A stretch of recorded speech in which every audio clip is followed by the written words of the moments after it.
কিশোরগঞ্জের ওই বেয়াদব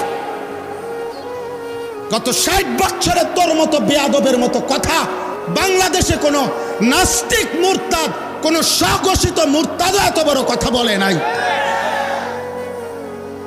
এদেশের মা বোনদেরকে বলছে যে আপনারা আলেমের সন্তান পেটে নিবেন না।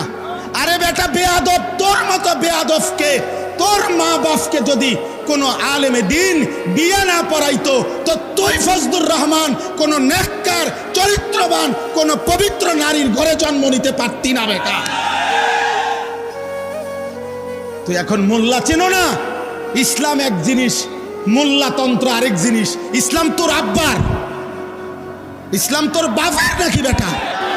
হ্যাঁ, ইসলাম তুমি আনছো নাকি?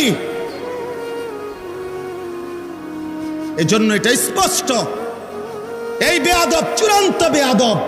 বাংলাদেশের জমিনে ইনশাআল্লাহ এমন নিকৃষ্ট বেয়াদবের বিচার হবেই হবে ইনশাআল্লাহ।